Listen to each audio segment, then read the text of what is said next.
yang ini kan orang lucu.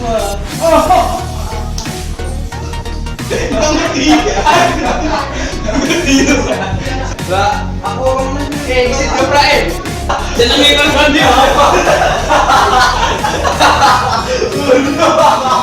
Ya melo, jenenge korban sama baik.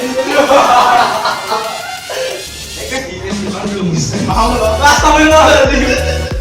Bagaimana cara mengatasi seseorang yang mengalami asma? Bagaimana penanganan ketika ada korban yang mengalami luka sayatan? Apabila ada seseorang yang mimisan, Bagaimana cara penanganan ketika ada pasien yang pingsan?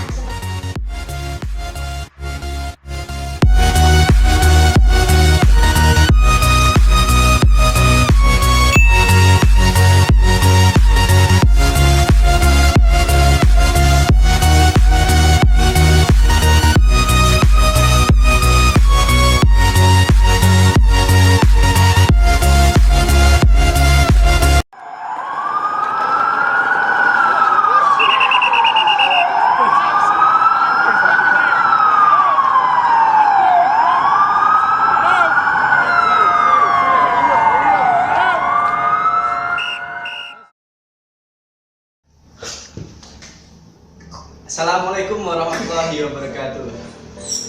Hari ini saya akan memberikan trik bagaimana cara mengatasi seseorang yang mengalami asma. Nah, yang pertama yang harus kita lakukan adalah jangan panik ketika korban mengalami asma. Jangan panik. Yang kedua, kita bawa ke suhu yang lebih hangat. Terus yang ketiga, kita harus tanyakan apakah dia membawa obat dari dokter. Apakah tidak? Jika membawa obat dari dokter biasanya berbentuk oksigen, ini ibaratkan oksigen. Terus nanti biar dia hirup macam seperti ini. Ya, itu mungkin yang pertama.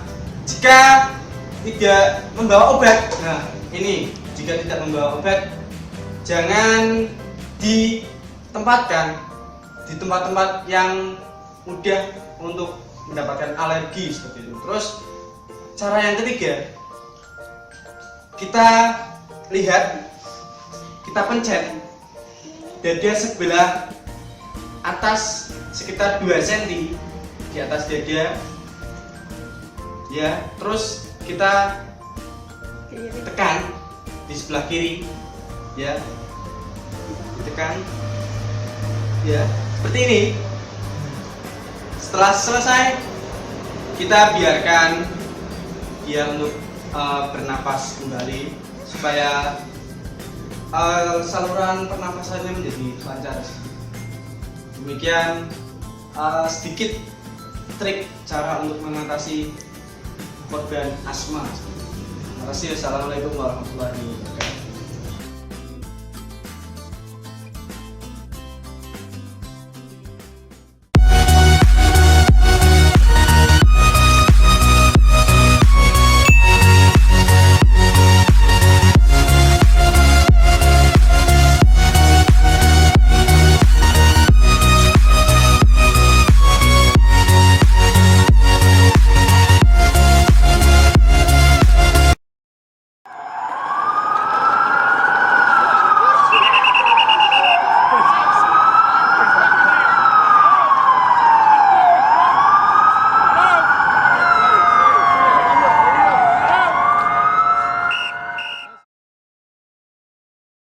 Di sini saya akan menjelaskan tentang bagaimana penanganan ketika ada korban yang mengalami luka sayatan, biasanya karena cutter, gunting, pisau, dan senjata tajam yang lainnya.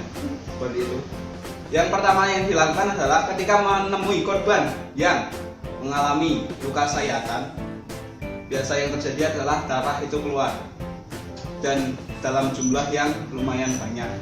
Untuk menanggulangi banyaknya darah yang keluar, caranya adalah dengan menempatkan posisi, contohnya tangan seperti tangan yang tersayat itu jauh di atas jantung.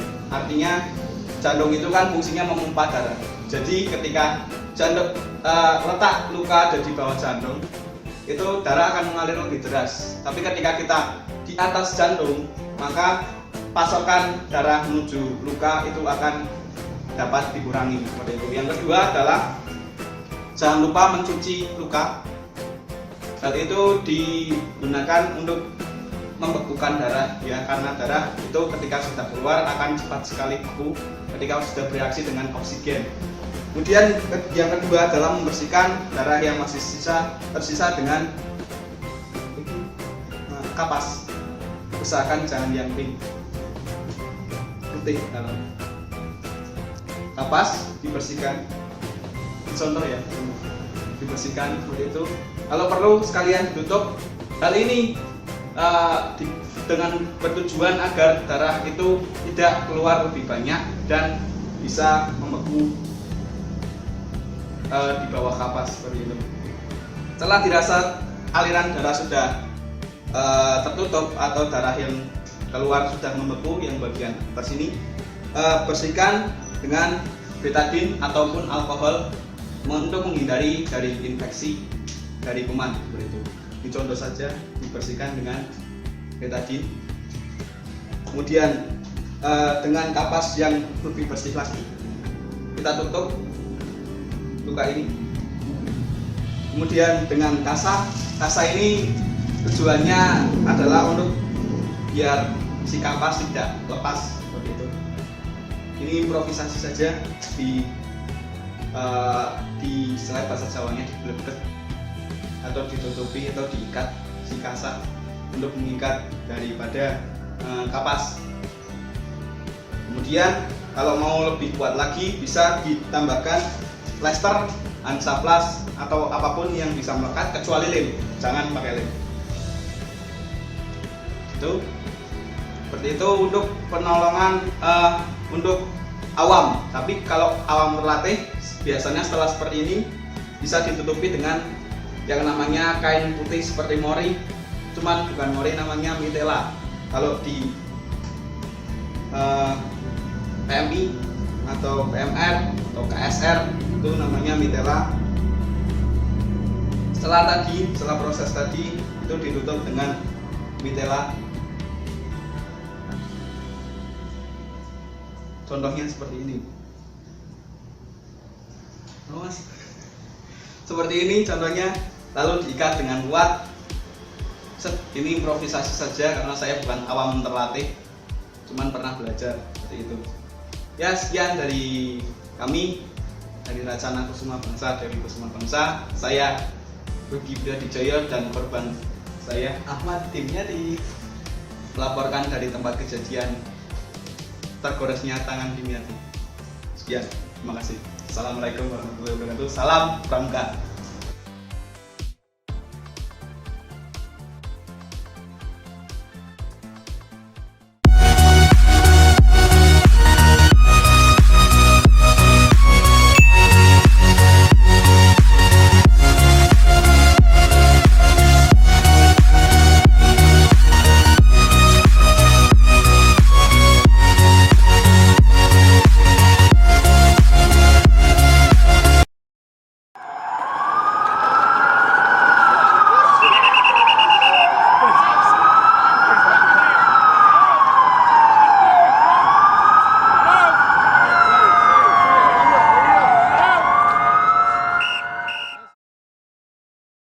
Assalamualaikum warahmatullahi wabarakatuh. Saya di sini Ayuni Haya mau menerangkan dan menjelaskan apabila ada seseorang yang mimisan, yaitu yang pertama bukan penderita ya, penderita mimisan ada hidung itu lebih tinggi dari jantung, kemudian bungkukkan sedikit ya ke depan ya, bukan sedikit, lalu tekan samping hidung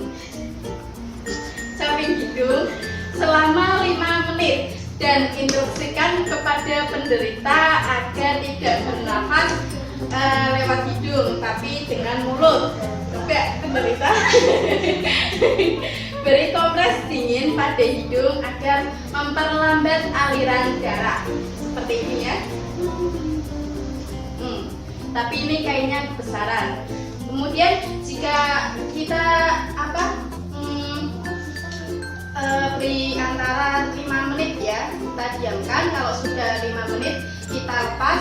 Jika penderita mimisan masih keluar darah, maka kita ulangi selama 10 menit. Demikian dari saya. Terima kasih. Wassalamualaikum warahmatullahi wabarakatuh.